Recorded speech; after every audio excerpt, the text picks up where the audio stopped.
ازيكم يا بنات عاملين ايه؟ تاخدوا مني نصيحة. الطاجن ده ما تفكروش تعملوه، عشان لو عملتوه ولادكم هيطلبوه منكم كل يوم. ما اقولكوش على طعمه وعلى ذوبان اللحمة وعلى كرملة البصل اللي فيه، حاجة كده تحفة. والصوص بتاعه يجنن، واتعمل بكل سهولة وبمكونات بسيطة جدا. تعالوا بقى اقولكم عملنا العظمة دي ازاي. هنا جبت طاسة وحطيت مكعب كده زبدة حلو أو معلقة كبيرة كده زبدة، وعليهم 3 معالق كبار زيت.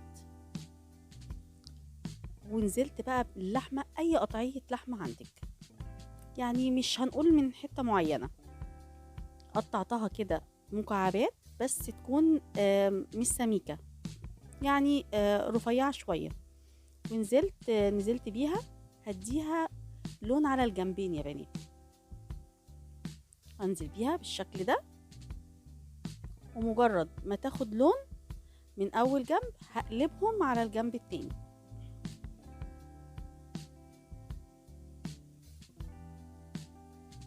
اهو بالشكل ده يا بنات.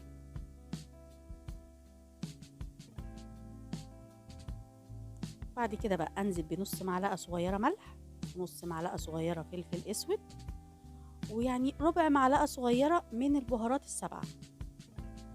دي اللي انا عاملاها معاكم يا بنات. وهنا بقى مقطعه نص كيلو بصل، جوليان، التقطيعه اللي انت تحبيها، لا جوليان لا اما شرايح طرنشات. نزلت بس بشويه صغيرين نطعم بيهم اللحم، واحط بقى ازودها بشويه ميه.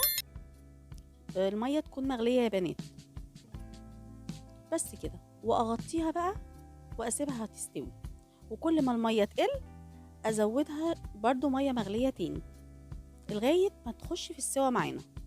هنا بقى اجيب الوok وانزل بحوالي 3 او 4 معالق زيت كبار، ونزلت برضو بمعلقه كده من او مكعب من الزبده، وحطيت معلقه كبيره سكر يا بنات، ما تقلقوش.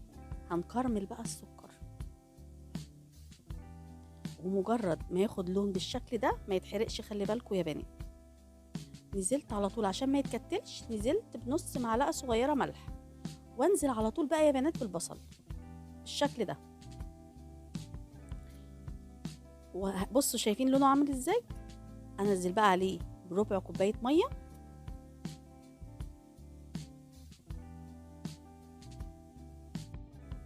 ونطعم البصله برشه من الفلفل الاسود. وخلي بالكم يا بنات، اللي ما عندوش البهارات السبعه يقدر يحط سنه قرفه وسنه حبهان مطحون، دي بديله ليهم. بس كده يا بنات. ونسيب بقى البصل على نار هاديه كده لمده دقيقتين او 3، بس اهم حاجه ما نهرهوش، انا عايزاه في القرشه دي. شايفين اللحمه عامله ازاي؟ اللحمه كده احنا اتاكدنا ان هي استوت. ننزل بقى عليها بالبصل المكرمل بتاعنا اهو بالشكل ده. نديها كده تقليبه حلوه، وننزل بنص كوبايه ميه مغليه،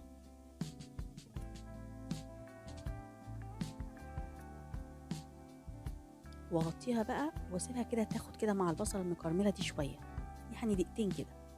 وهنا كنت محضره فلفل اسود، فلفل اخضر حامي ورومي. طبعا زي ما انت تحبي، حبه رومي بس براحتك، حبه حامي بس براحتك. انا حاطه يعني قرنين، قرن حامي وقرن رومي. وظبطت الملح والفلفل بتاعها، وكده بقى تبقى اللحمه بتاعتي خلصت. نقدر بقى نقدمها مع شويه رز كده، هتبقى خطيره.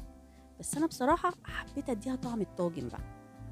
حطيتها كده في الطاجن ودخلتها في الفرن ربع ساعه. عاوزه اقول لكم طلعت خطيره.